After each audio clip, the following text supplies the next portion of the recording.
Welcome to Chris's Clock Repair. This video is Quail Cuckoo Clock Repair Part 1. This project is a little bit different than my previous projects because I'm showing you the entire process. So this video is much longer than my normal videos. So I'm releasing it in 2 parts, and I've added title screens to the various sections, and there's going to be a timestamp down in the description so that you can go to the exact sections you want to see. So you don't have to watch the whole thing. And I want you to know that this video came about as a result of requests that I received through my YouTube channel from the viewers. So I encourage you to comment and let me know what it is you'd like to see, what you like and don't like. So in future content, you're seeing what you want to see, okay? My entire channel is based on what it is that you want. All right. The other thing I want you to know is I didn't realize it at the time of recording, but the rear microphone on my phone was broken, so a lot of the audio was missing when I went to edit the video.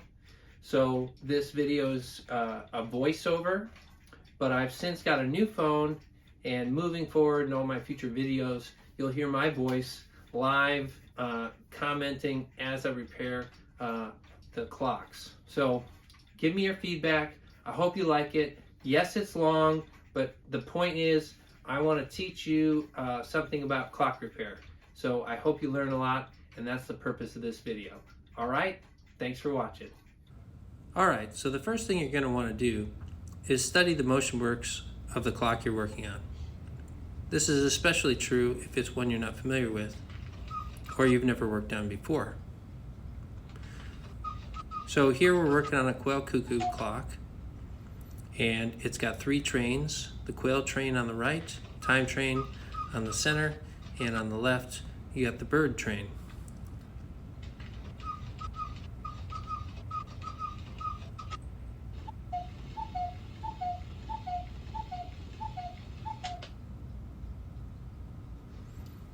Now, taking a closer look at the quarter hour, the quail will call 3 times.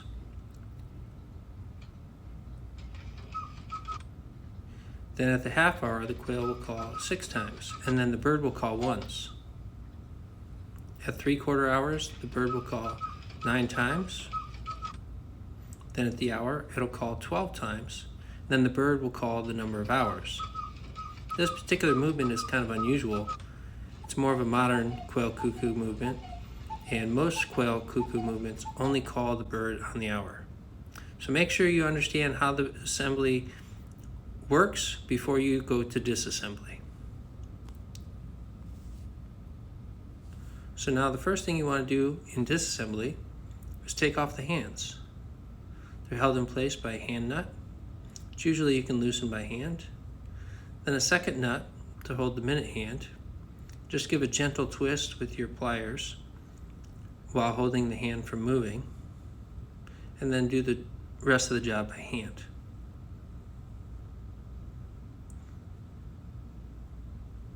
Then you'll simply be able to pull the hands off. You might have a washer in between, as we do in this case, and then the hour hand is just press fit to the hour tube. Next, you want to remove the bird perch from the doors. And this can be done with a pair of tweezers or a pair of pliers.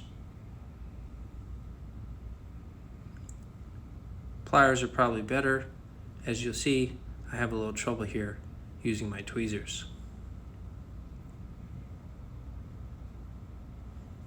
You want to bend it almost to vertical, just enough to be able to slide that wire out of the door.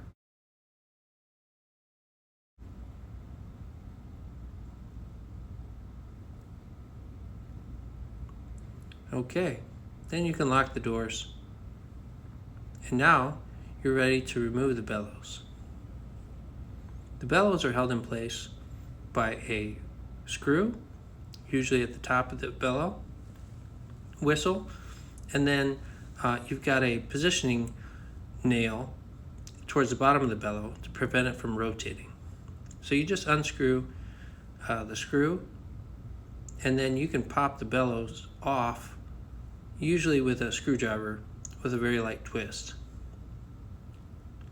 If the bellows are glued in place, then you're not going to want to use a screwdriver to pry them off. You're going to have to use a different technique. But as you can see here, there's a little nail, and you just kind of use your flathead screwdriver to rotate the bellows out of the nail. And once you've got the bellows off, you just kind of wiggle it loose from the wire that it's attached to. And then we're going to do the same on the other side. This side has 2 bellows, and we're going to mark them so we know which one is towards the rear and which one is towards the front. Then after that, we'll be ready to take the movement out.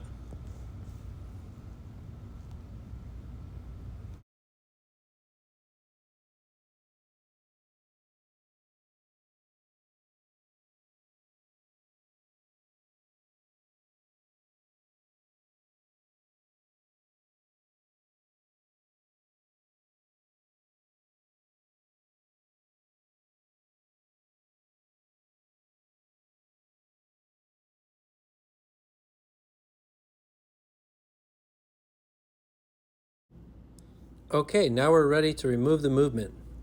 The movement is held in place by 4 screws. You'll also have to either remove the chains or remove the chain hooks at the bottom of them to pull the movement out. I typically remove the chains first, but I actually forgot to do that before I loosen these screws. But that's okay. We're going to loosen the screws, then we're going to remove the chain hooks, then we're going to pull the movement out, and that'll work just fine. So this movement also has 2 wires that hang down to allow you to adjust the sequence of the quail call and the bird call. And it's just a piece of string that attaches to the stop arm on either side, the bird and the quail side, with a brass ring tied at the end. So we're just going to untie those, remove the brass rings, and then the movement will be able to move freely out of the case once I remove the chains. So sometimes your chains are jammed up in the case, and it can be hard to remove the chain link that's holding these hooks on. And if that's the case, then I'll just use my cutters and cut away the chain link that's holding it in place, which I did for the first one. So once I've got the chain hooks on, I can pull the chains freely through.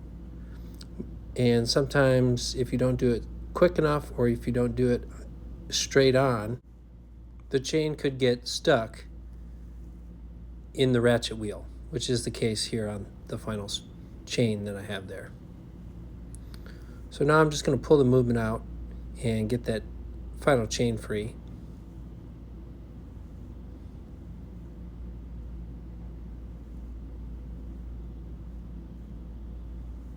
And I tell you, these chains are like octopus arms.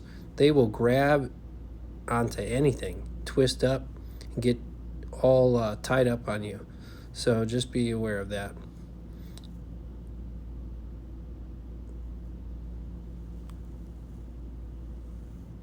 Okay, so now I got my movement free of the case, and I'm ready to start inspecting it closer. So now what I'm going to do is manually turn the gears and watch the action of the bird side with the count wheel. And really I want to understand how this works. What causes it to go, what causes it to stop. And that way when I'm assembling the clock, I know how it's supposed to function. We're going to take a closer look at just how the quail and the bird work later in the video. Right now I'm just taking a cursory look at the condition of the bushings, and when I look at the time train here, I see a lot of dirt and grime and a lot of movement in that pivot hole. Now I can also notice that this clock's been worked on. There's bushings in there already. So I'll knock those bushings out and replace them with fresh ones, as opposed to having to bush the hole from scratch. But we'll be doing that as well.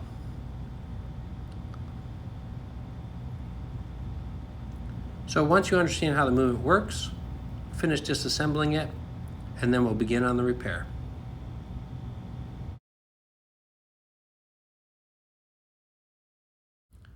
All right, so now we're gonna remove the count wheel. The count wheel is held in place by a single screw, and we're simply just gonna unscrew that, take that off.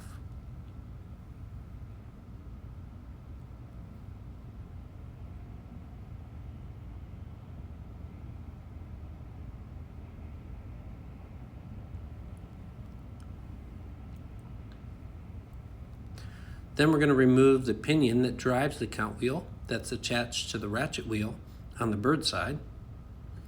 It's held in place by a single pin, and we'll remove that with our pliers. Or we can push it out as shown here.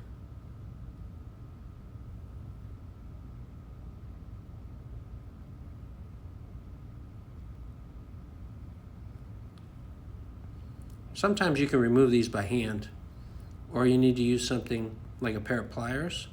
But really the preferred method, and I don't do it here, is actually take this off by pushing the gear out through the plate after you've removed the front plate.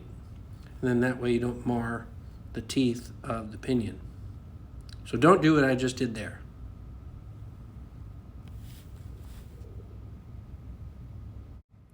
Now when I move the ratchet wheel, I can see that there's quite a bit of wear there at this pivot. So we'll be repairing that. Now I'm going to move the rear bridge or back cock. It's held in place by a single screw, and there's a positioning nail or pin to the right of it. And this is such that you can move it up and down a little bit, so you can adjust the depthing on your verge and escapement.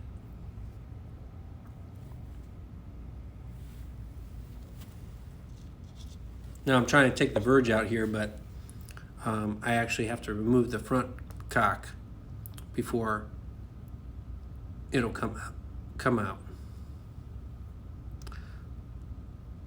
So we'll go ahead and do that, and the verge will just fall out.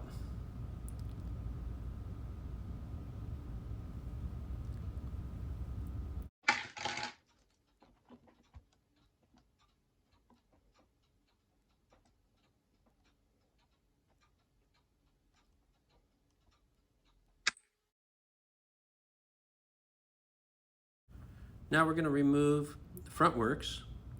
We're going to remove the pin that holds the intermediate wheel there. Here I'll use my pliers. We'll remove the washer, the hour tube, the center shaft that lifts the wire to actuate the bird, and the intermediate wheel is held tight to the shaft by this retaining spring.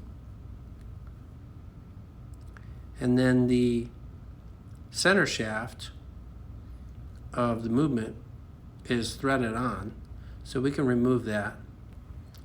And I'll get it started with my pliers here.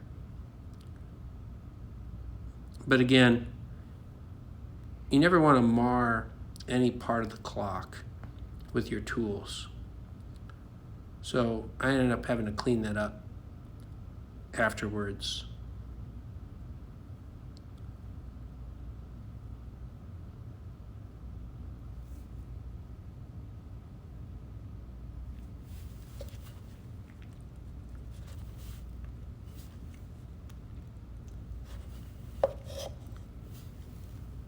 But that just screws right out of there.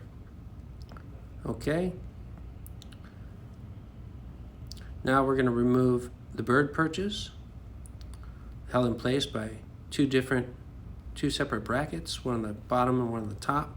And then there's a wire spring that provides tension to the bird perch to pull it back from the door when it's done with its call. You want to be careful with the spring wire not to break it when you're removing it. And if it's in poor condition, you're going to want to replace it.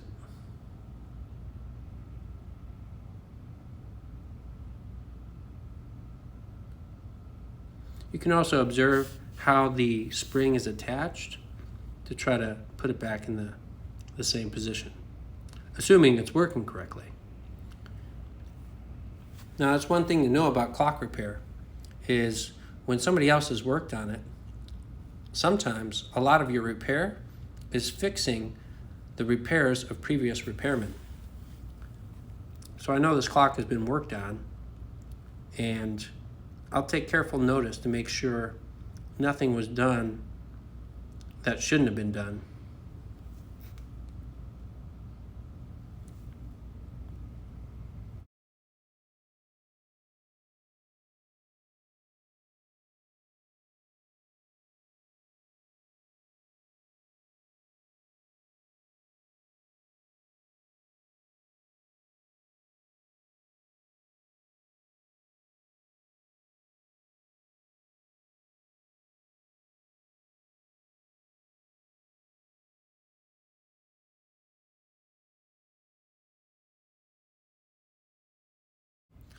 So now that we've removed the perches, we're left with just the bare movement.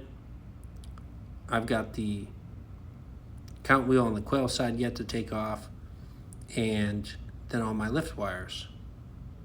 So these lift wires are typically held in place by a pin to prevent them from falling out of the movement. In this case, we have a little bracket here that holds these two in position, which is a little unusual, actually.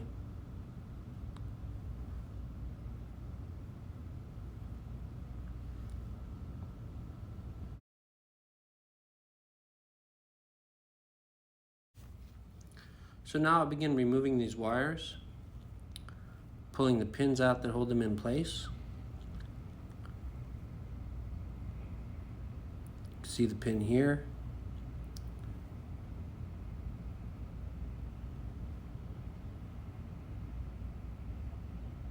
There we go. And you can see it's already trying to fall out of the movement. And these wires can just be kind of wiggled out of there. They have to be removed in a correct sequence because they do interfere with one another. The stop arm here, it's got a spring wire that holds it, causes it to fall down on the maintenance cam inside the movement. And then that pin there that's sticking out, you just pull that out, and that stop arm will come right out of there.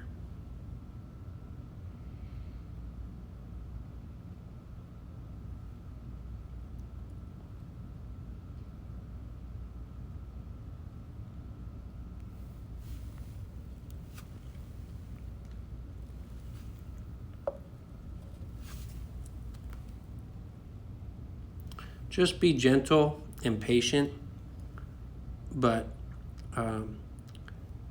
these will just come right out of there. And you see here, this wire interferes with the gong lever, so we're going to move the gong lever first.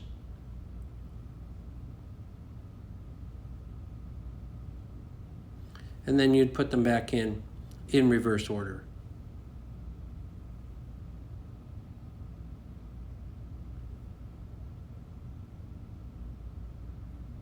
And there we go. Now moving on to the bird side, pretty much the same procedure. We're going to take the spring wire off the stop arm, pull that pin out.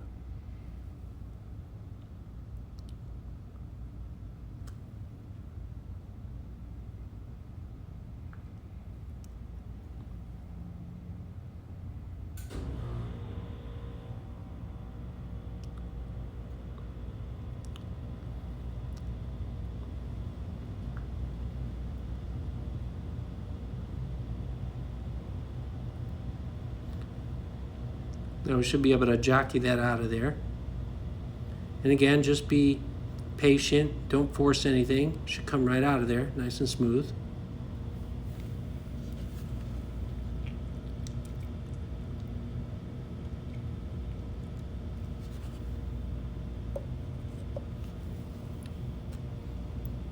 Or not so smooth, but it will come out of there.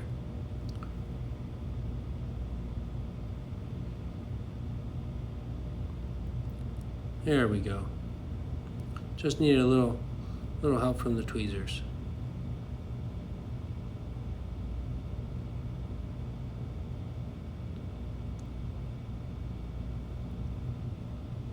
Okay. Now the rest of these are going to be nice and easy.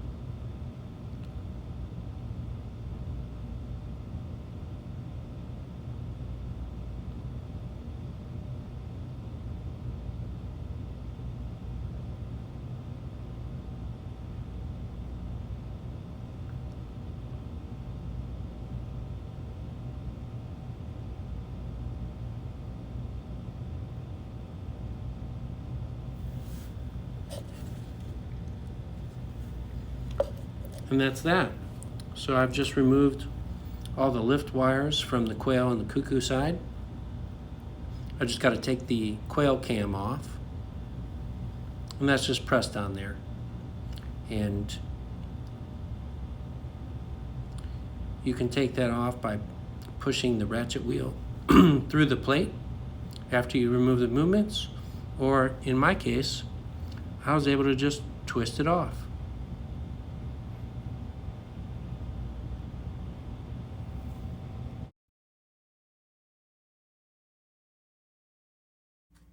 Okay, now we're going to get into our bushing work.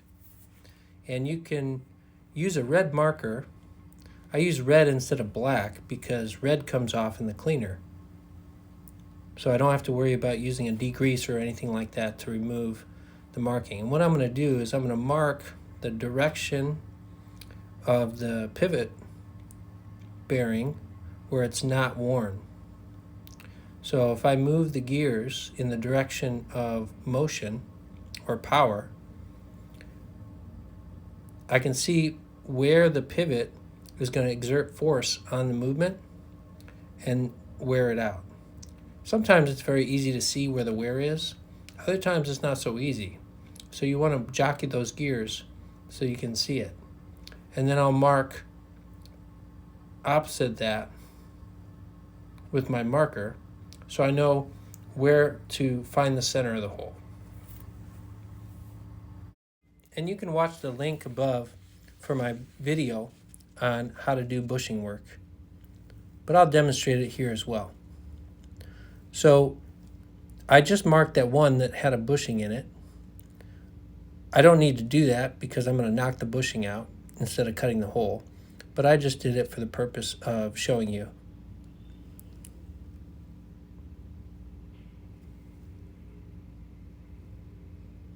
So again, I'm marking the good side of the hole because that's the direction I'm going to cut to match the wear on the other side of the hole.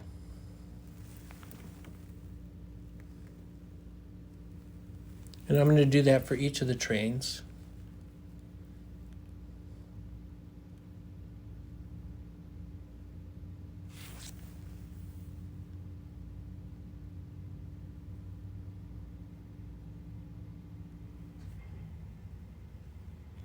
So now I've got all my holes marked. And I'm going to be disassembling the movement. And then I'll begin cutting my holes to find the center. And then I'll be drilling them out the rest of the way with my drill press. So I'm going to take the movement apart by loosening the 4 nuts in the corners.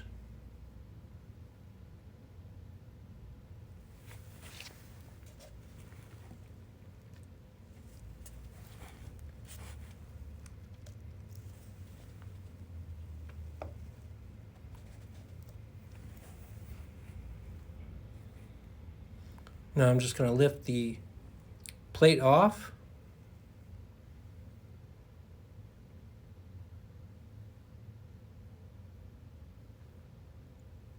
And voila, I have my gear trains exposed. Now typically I'll take a picture of this so that I know how the clock goes back together if there's any question. Now this is optional, but I typically will measure the size of each pivot and write it down on a piece of paper for all three trains.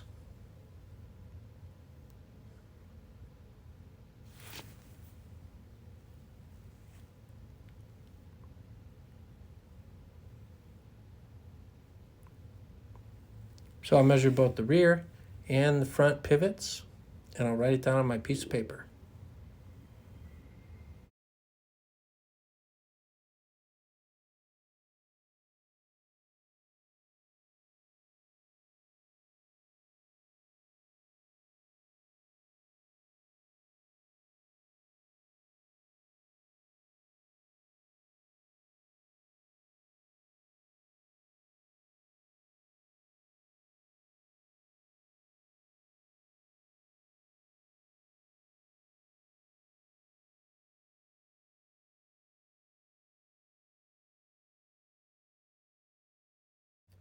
And the reason I write it down is because then I don't have to go back and measure again when I'm selecting the size of the drill bits I'm going to use to cut the holes. I can just look at my paper and I know what each bushing size I'm going to use for each gear, and then the resulting drill bit I'll use to drill out the center of the bushing hole to size the gears. So this is the wheel that the stop cam drops into. See that little notch? And I'll check that for wear. They do wear out.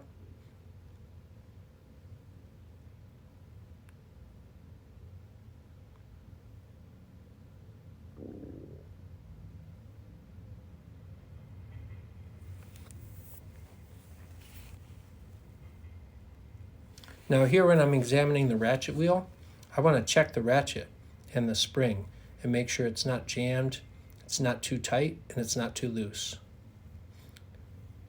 If it is, we'll have to do something about it.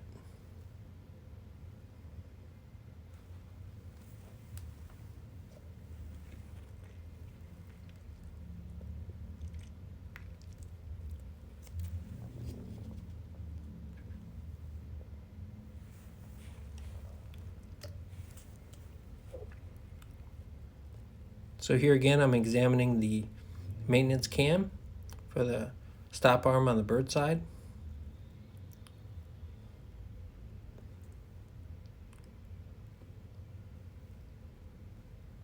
Checking the ratchet.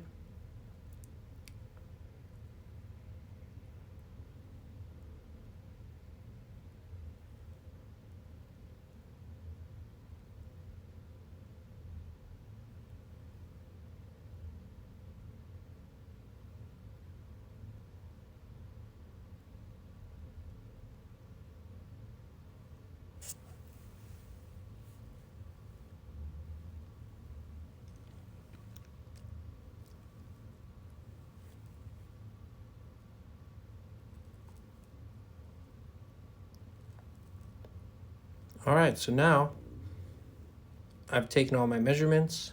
I checked the ratchets on each of the great wheels. And I'm ready to start my bushing work.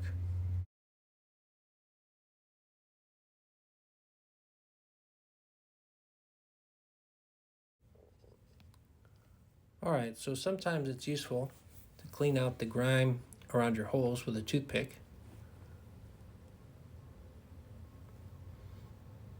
So you can see how you're doing on your cuts.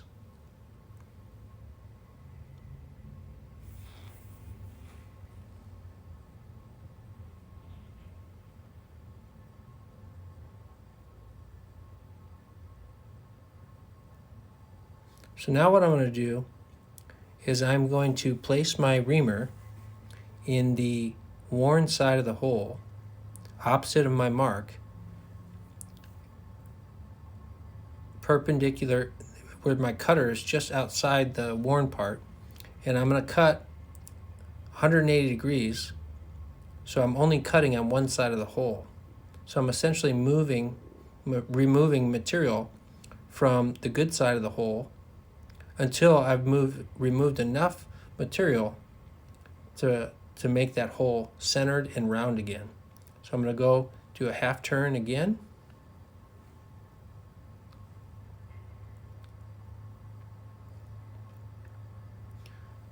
And I'm going to do that until my hole, the worn edge, is now the outside edge of my concentric round hole. And as the hole becomes more and more round, I might go slightly further than a 180-degree turn to make sure I'm cutting the hole perfectly round. And then when I get it round, just about right, I'll drill the rest of the way with my reamer in the drill press to make sure I cut it perfectly straight.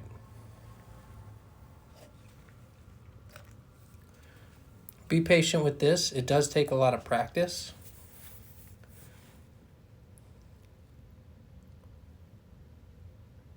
You can finish up the hole by hand if you like.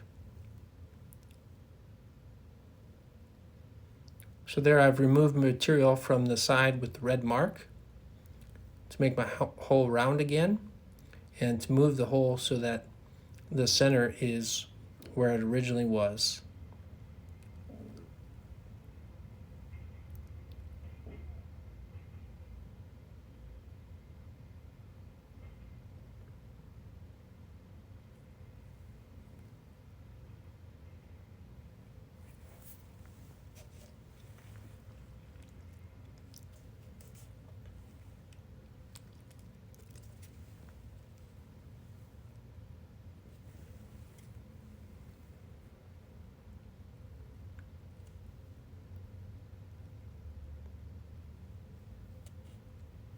Now that I've got my hole on center, I'm going to drill the rest of the way on my press, and that'll ensure that my cut was straight, and it'll speed things up.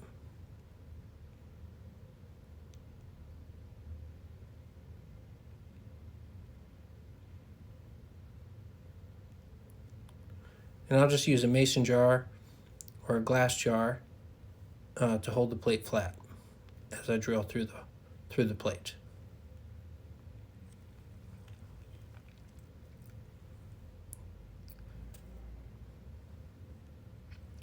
Next, I'm going to put in my chamfering tool, and I'm going to chamfer the hole before I insert the bushing, just to remove any burrs that might be sticking out as a result of my reamer cut.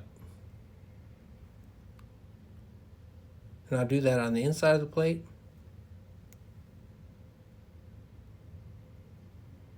and the outside of the plate.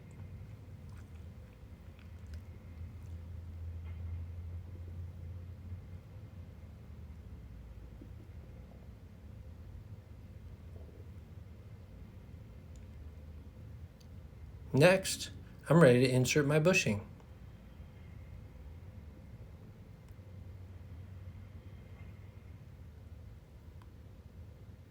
So I grab the bushing I need from my assortment. In this case, it's a 450 millimeter.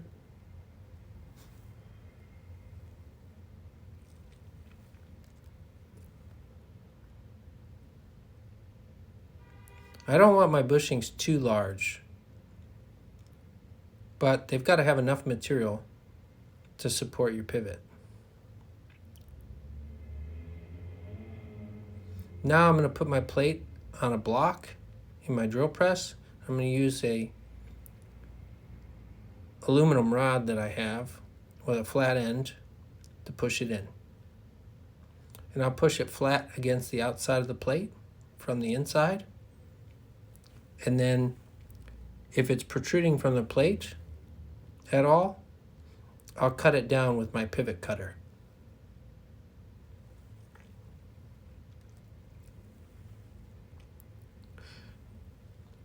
I had 2 lines on that hole because I made a mistake in marking the one side, so the longer side was actually the side I needed to cut into.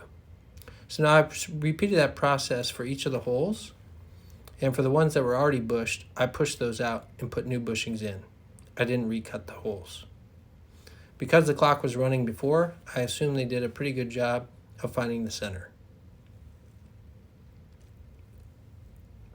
So now you'll see that many of my bushings are protruding out of the plate, and we don't want that, so we're going to have to cut them down.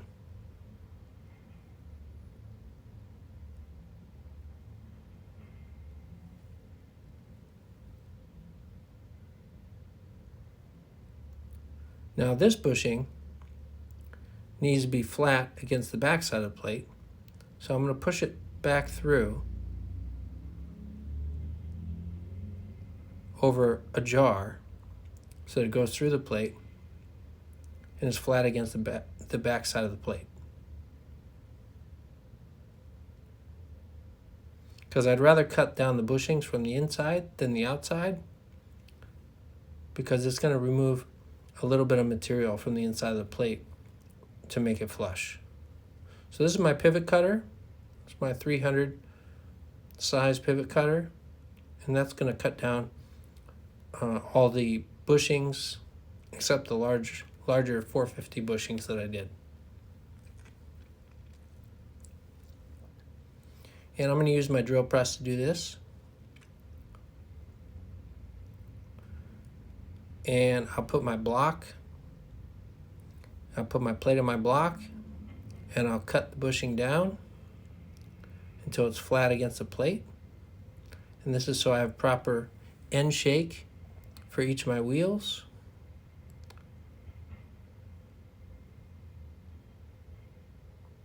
So just show you that. There it is. And I'll do that for each of the bushings that are protruding from the plate. You can purchase bushings of different widths or heights, which if they're equal to or slightly less than the thickness of the plate, you wouldn't need to do this step.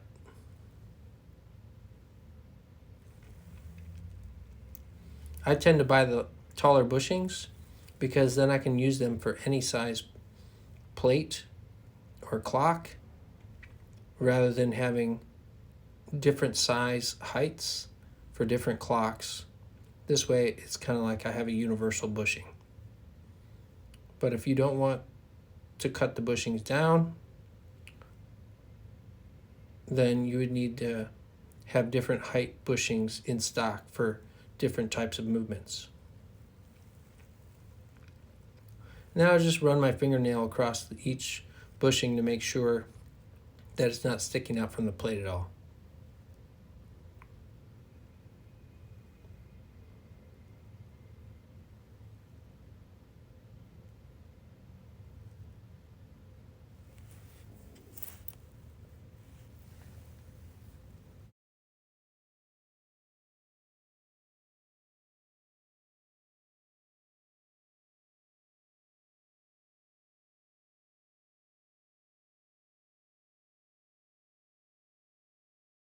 Now I have to size the inner diameter of each of the bushings to match the pivots. And for the larger bushings, I'll pre-drill the holes with my reamers. So the pivot size for this particular bushing is 2.95 millimeters. So I'm going to use my 2.97 millimeter reamer to pre-drill the hole to get close to the size of the pivot. And that'll save me time, broaching time, because I'm going to finish the holes off with my broaches.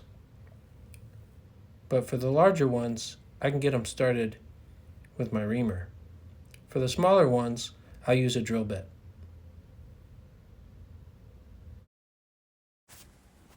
So now that I've pre-drilled my holes with my reamers, I'm going to check the fit of my ratchet wheel, and it doesn't quite fit through there,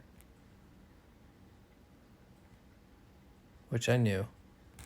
So now what I'm going to do is I'm going to pull out my drill bit set, and I'm going to pre-drill the hole with a drill slightly larger than my pivot size, just enough so it fits through. And I've got my handy dandy little chart here that I've made for the various pivot sizes and the drill bit that I need to use. I also have a drill bit plate that you could use to size which bit to use, but I like my little note card better. So here I pulled out my drill bit. I'm going to measure the size just to double check, and it's 3.01 millimeters, 3.02. So the pivot size is 2.95, so it's 0.06 millimeters larger, just slightly larger. That's what I'm going for. So I'm going to go ahead and put my drill bit in my press, put my plate on my jar, and go ahead and drill that out. Now, since I already cut it with the reamer, it's just cutting a little bit of material so it doesn't grab the brass. You do want to hold your plate firm though when you do it, so that your hole cuts straight. Now when I put that gear in there, it goes in there, and I can finish the rest off with my 5-sided cutting broach.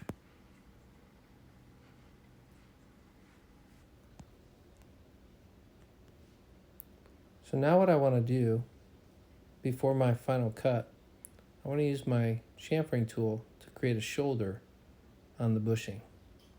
And that's going to provide a little extra breathing room for your pivot shoulder. Okay? So then I'm going to put that in there, kind of watch how much it moves in either direction. I want to make sure my hole is nice and round, like so. That it doesn't bend too much to one side. That's nice and round.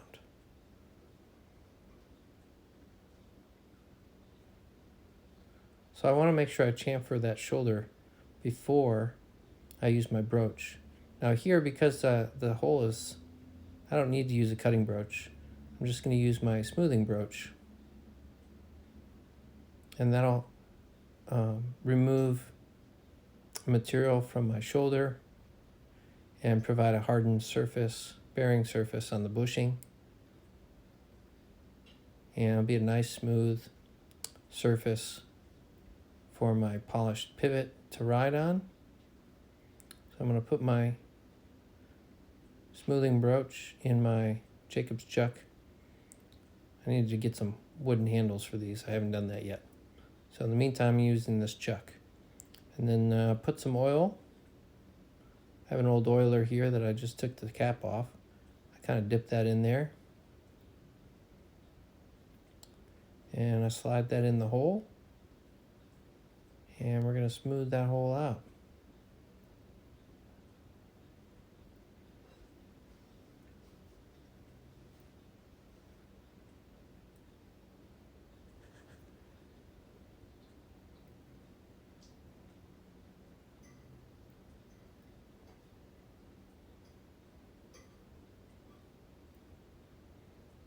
Okay.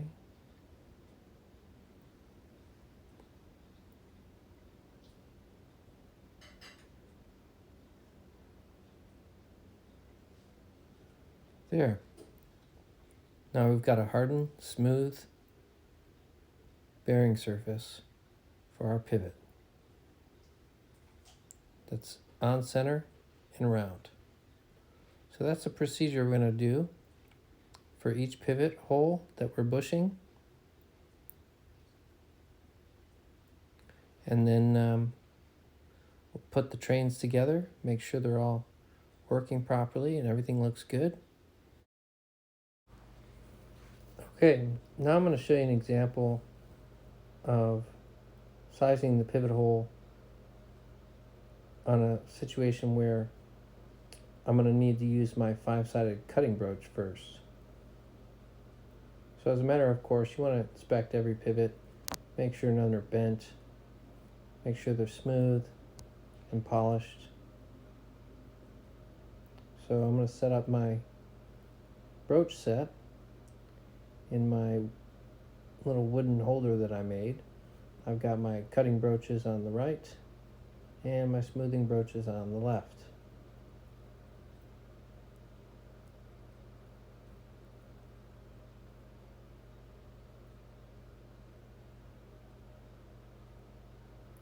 So one trick you can do before you use your cutting brooch, you can take a smoothing brooch, stick it through your hole so that it's tight.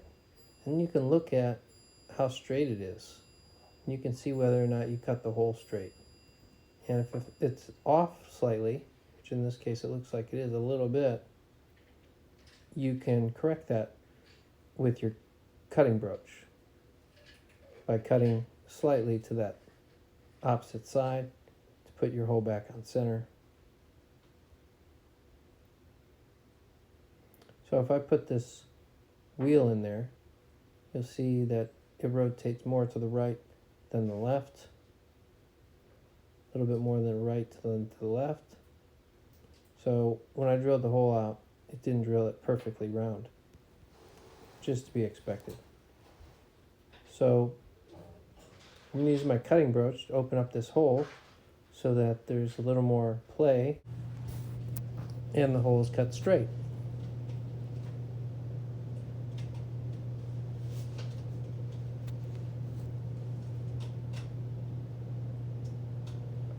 So I'm going to grab my pin vise, put my brooch in there, and I'm ready to cut.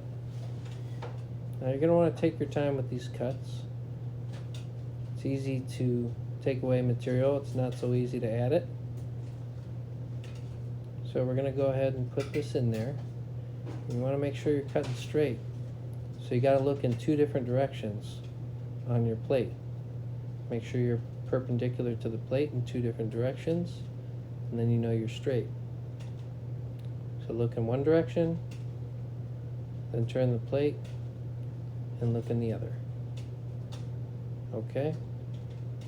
Then you know you're straight, and you give it a few turns and open up that hole.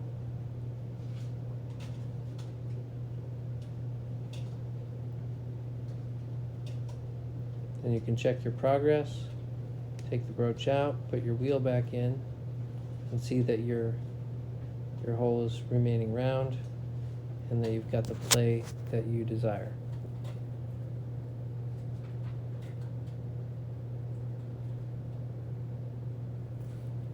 And you just continue this process until you get it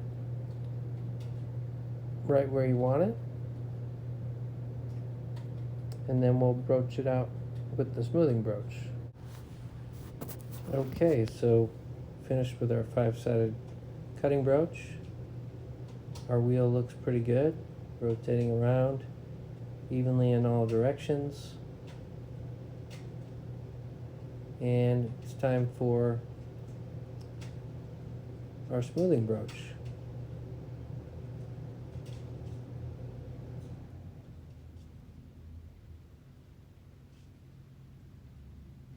So put our smoothing brooch in our pin vise, and before I do that, I'm going to chamfer the hole, make a shoulder,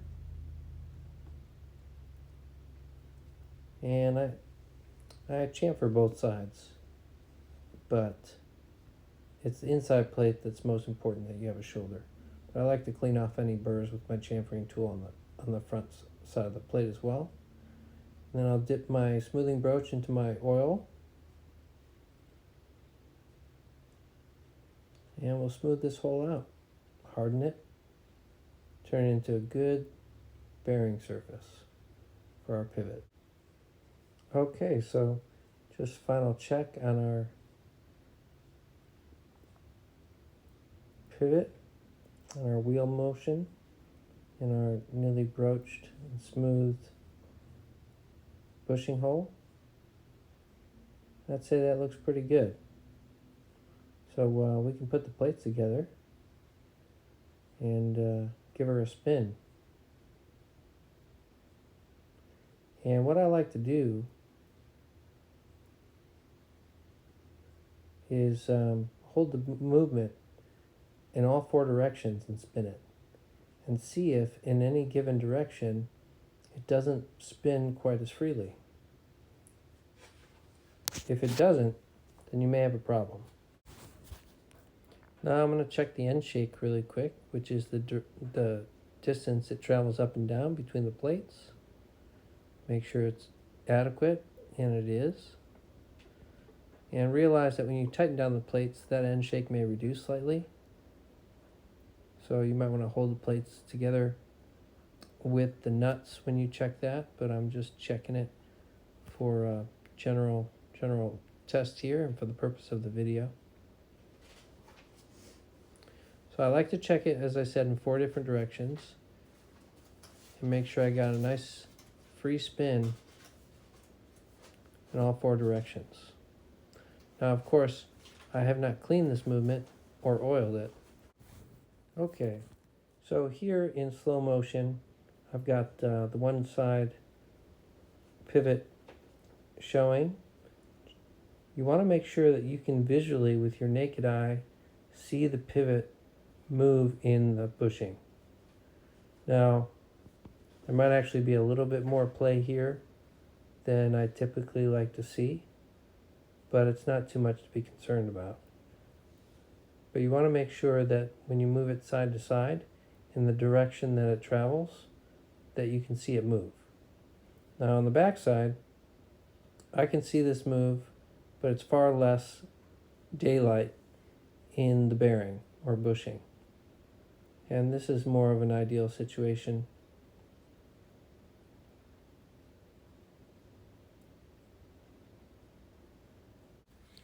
So you just repeat that process for all of the bushing holes, and then you're ready to clean the movement, and then you'll be ready to assemble.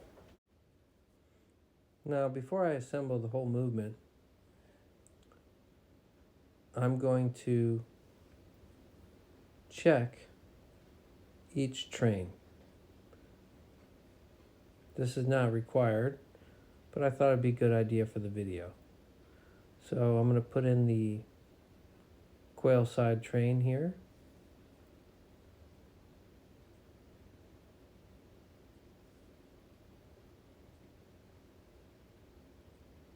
And I'll assemble that train.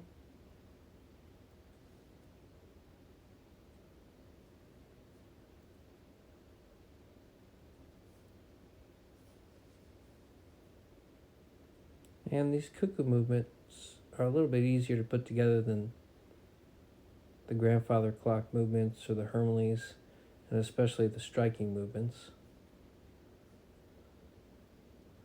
The pivots aren't quite as small on the warning wheel or the fly. So you're much less likely to bend any pivots. But here I'm going to go ahead and hold the plates together and put the pivots into place, and I'm going to check for end shake,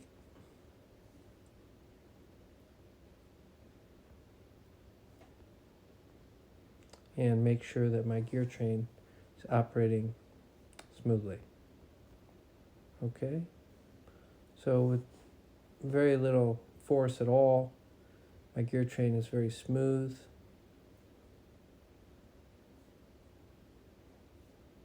And you can add a little oil to each pivot.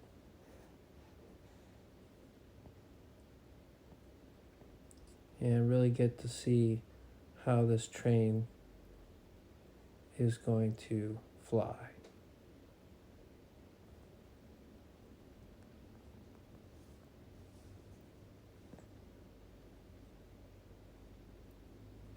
And of course, I didn't clean the movement yet. So dirt and grime in the pinions and the wheel gear teeth obviously will be removed in the course of cleaning, which will improve the quality of this motion. But I like to test it before cleaning, because if it runs well without cleaning, I know it's going to run really well after. And again, testing in 4 different directions is a good idea. See if any of your wheels are hanging up. If they are in one direction and not the others, you might have a bushing that's a little bit too tight on one side, and you might need to open it up.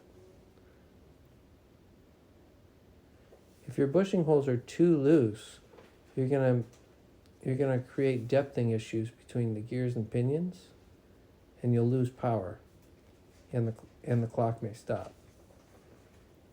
If they're too tight, there's not enough freedom to move, and your clock won't run.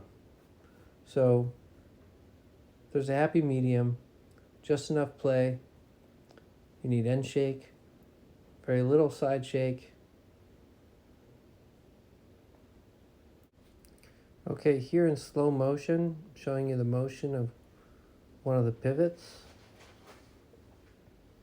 And you can see that there's some free motion there, but it's not flopping around. When I go back and forth, it moves to the left and right a bit. If I change directions.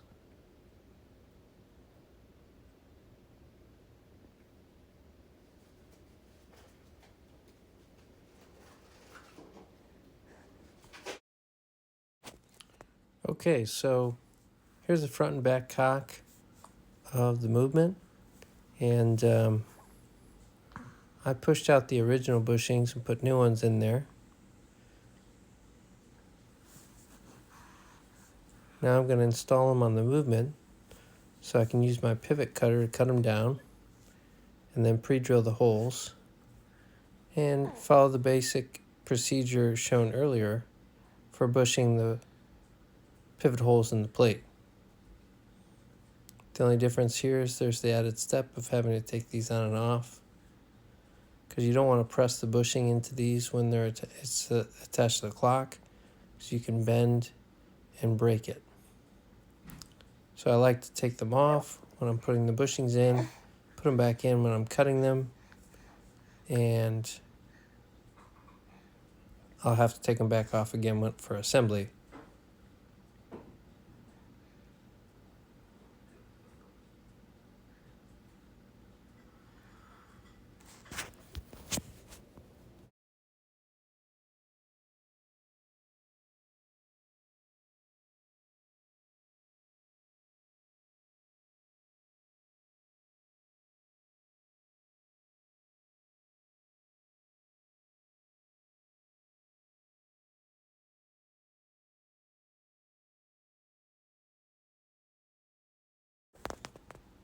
So, as shown earlier, just showing it again, we're going to use a jar this time instead of my block because it's not flat when I use my pivot cutter to cut down the bushing. Just want to be careful that you don't put too much pressure on that, cause it to bend or break or crack.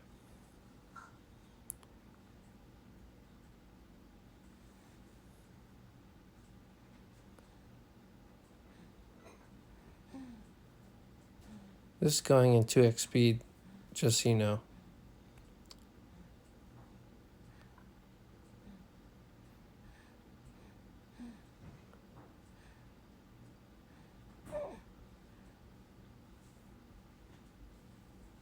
So I'm putting in a drill bit this time.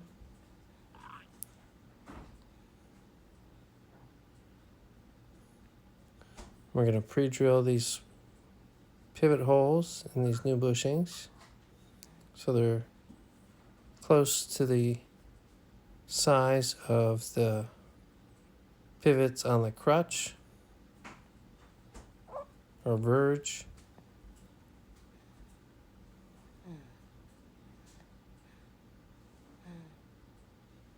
And I'll just show you this one more time.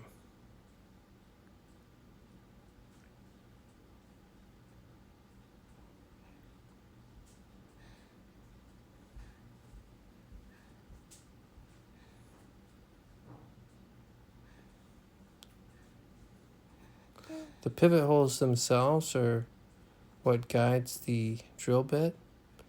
So you want to hold the plate firm to the jar, but not so firm that the plate can't move at all.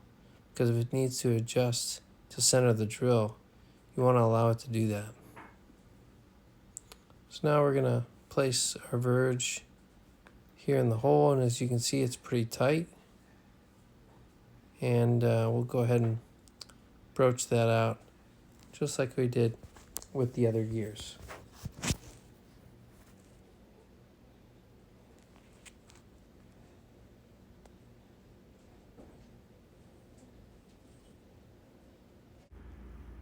Okay, so now we're going to broach out the hole for the verge.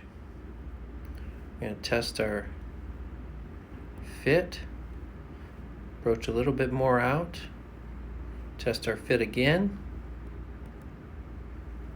Looks pretty good. So now I'm going to chamfer the hole.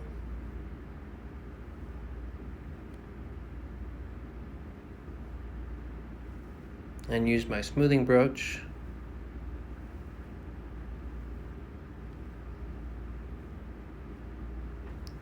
And voila.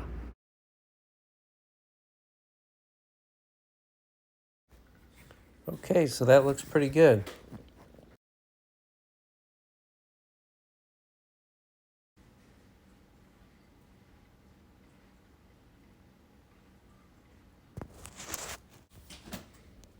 Okay, now I'm going to demonstrate how I polish the surface of the pivots using my drill press. It can also be done in the lathe. Some people have Rollomat machines to do this, but I don't have any fancy equipment here. But I find that using my drill press does the job pretty good. So I'll put my wheel in the press, I'll turn it, and I'll use my emery board to smooth off the surface, my bearing surface on the pivot.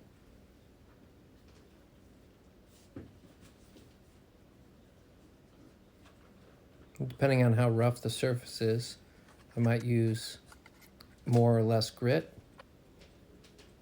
In some severe cases, you may have to file off some burrs. And then I'll use a finer paper, like so, to finish it off. And that looks pretty good. Now you can do this on the lathe with a steady rest. You can do this with a Rollomat machine. But when I get a good grip on the arbor, I can do this on the drill press. And I'm just gonna run my emery board across the pivot. And then I'll take some very high grit paper, maybe 1800 or 2000 grit paper, and run it along the pivot. That produces a very nice finish. Remove any scratches or mars. And it looks pretty darn good. See there? I'm pretty happy with that.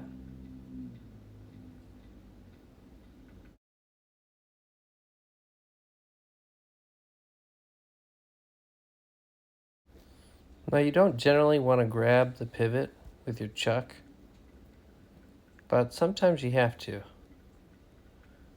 And you just want to be gentle and careful. All right, that turned out pretty good. Nice and shiny. All right, so now that I've done that for all my gears, I'm ready to clean the movement and all the wheels. I clean the movement separate to the wheels, and I do it outside. In my backyard, I've got a tub, some clock cleaning solution in it, and I'll dunk that in there. I don't have an ultrasonic cleaning machine or any fancy equipment like that, so maybe I'd get better results using another method, but this is certainly effective. So I give the bucket a little swirl there, leave that in there for about 20 minutes. Then I put it in some mineral spirits and dry it off. And look at that. That's pretty darn clean. And all the red marker that I had on there, as you can see, is no longer present.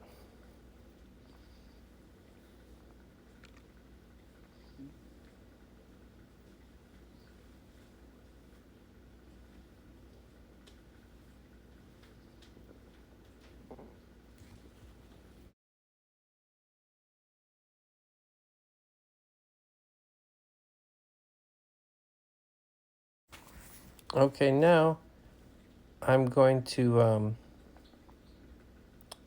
clean up my wheel pinions. We'll see grime accumulate in there, and I'll just push that out with a toothpick. Now you want to inspect the warning pins, make sure they're not loose, bent, or damaged in any way.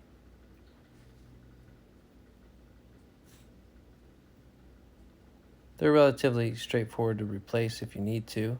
It's just a pin through the wheel there. But you do want to check for that.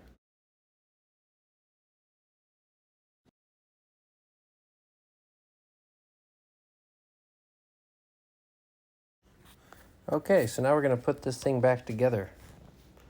Got my bird side wheels over there on the left, time in the center, and over here on the right I've got my quail side wheels. So before I assemble it, I'm going to take a closer look at each of the wheels, and if there's any remaining grime or dirt in the pinions, which sometimes there is after I clean them, I'll remove it with a toothpick.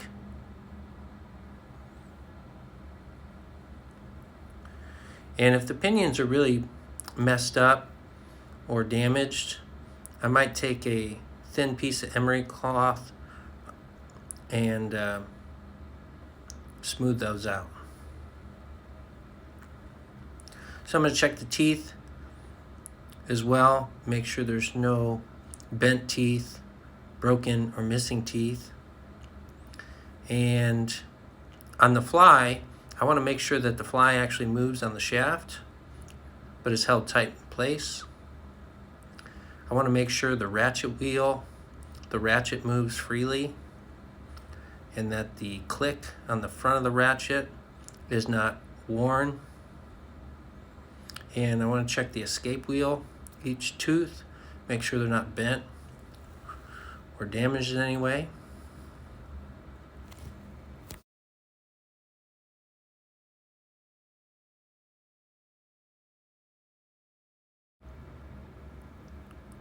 So this is the click on the ratchet wheel. Moves away from the ratchet. It's held in place by a spring. And in some cases the spring could be broken or damaged, or the click could be misshapen. So you have to check for that. Also, they can be too tight or too loose, in which case you move the bushing on the back, that gold bushing there. You can tighten that up or loosen it up if necessary.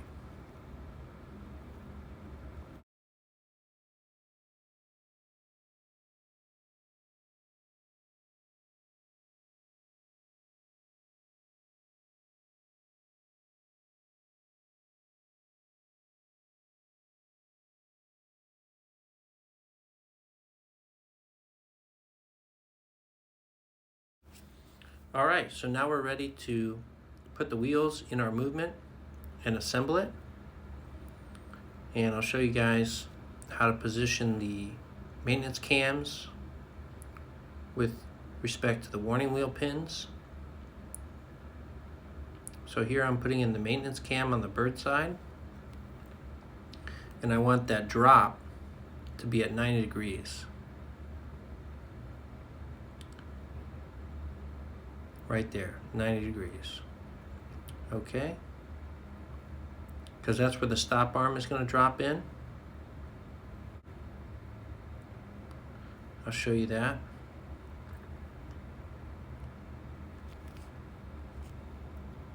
So here's my stop arm, As you can see, it's going to fit over that just like so. That's the stopped position. So my warning pin is going to hit here, the end of the arm. So I need to be sure that my warning pin is positioned such that it's at 3 o'clock. So there's a little bit of run. So I want it right here at 3 o'clock when the maintenance cam is at 90 degrees. And then I'll allow enough run for it to stop. In fact, I actually move it a little bit beyond 3 o'clock, maybe like 3:20 or 3:30, and that'll work good for you. Now the movement, you may need to adjust the position of the warning wheel after you put the movement together, because sometimes these gears can move on you. So just be aware of that. So we'll check that after we assemble the movement, make sure it's still in our position. All right, now I'm putting in the fly, and hopefully my fly will help keep that warning wheel from moving while I put the rest of the movement together. Now I find it helpful to put a little block or something underneath so that I can put my wheels in without them bottoming out on my bench. So I put my block up there. The center train doesn't have any special orientation required. Just goes in any way is fine. Now I'm going to put in my quail side,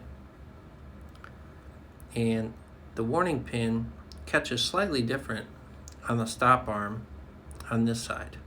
But again, I want my maintenance cam to be positioned so the drop is at 90 degrees.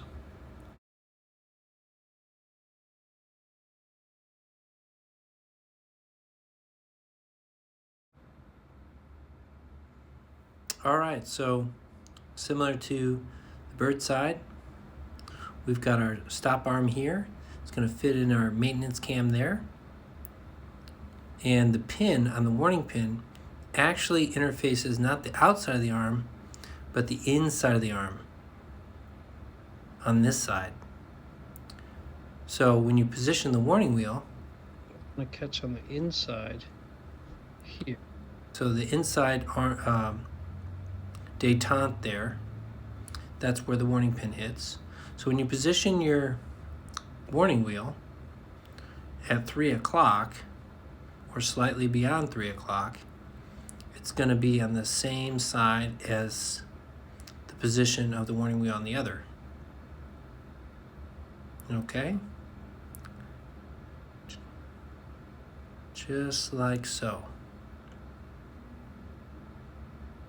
And again, when you put your movement back together again, these gears can move a little bit, so you may have to reposition them after the movement's together.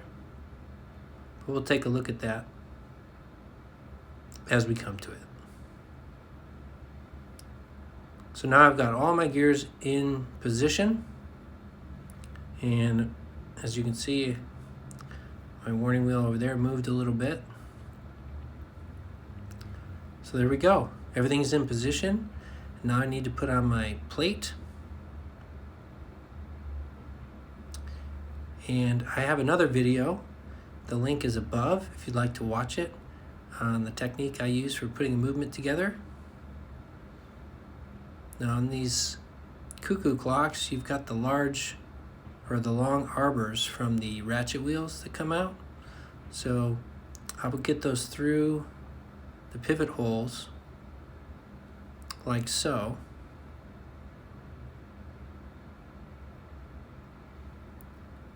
And then I'll lift the movement up and use my tweezers to get the rest of the pivot holes into position, or pivots into position. So once I get the bottom wheels, the bottom ratchet wheels in place, then I'll lean the movement on the bench. I'll lay it flat, upright, and I'll put the rest of the wheels in place like I'm holding the movement like it's a sandwich. Light pressure with my left hand as I use tweezers to put the rest of the pivots in their correct holes.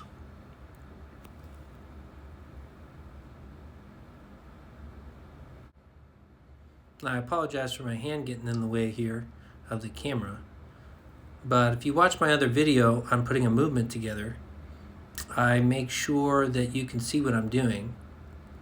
And again, what I did was I made sure my large wheels, the ones with the ratchets on at the bottom of the movement, are in place. And then I stand the movement upright, and I put the rest of the wheels in with my tweezers, applying a light pressure with my left hand and systematically moving all the wheels into position, and taking special note of the position of the warning wheels relative to the maintenance cams on both the bird and quail side to do my best to get them at about 3 o'clock or 3:30 relative to the maintenance cam when it's at 90 degrees. Okay? Take your time on this part. You don't want to be too forceful.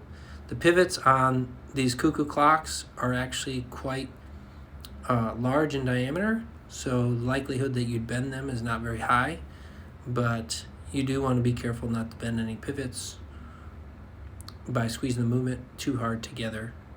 All right? So now I've got my movement together, and we're going to put the nuts on to secure the plates together. And then we're going to see how these wheels fly.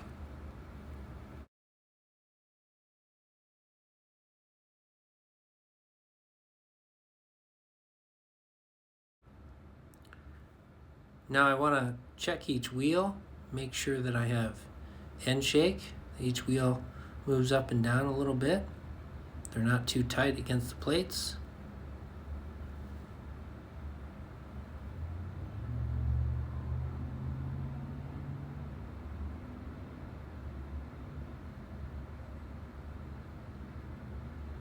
They look pretty good. So now just checking the quail side gear train. Looks like it's moving very well, as well as the time there. Everything looks to be moving very smoothly. And I haven't put any oil on it yet, so it'll run even better when I do put oil on it.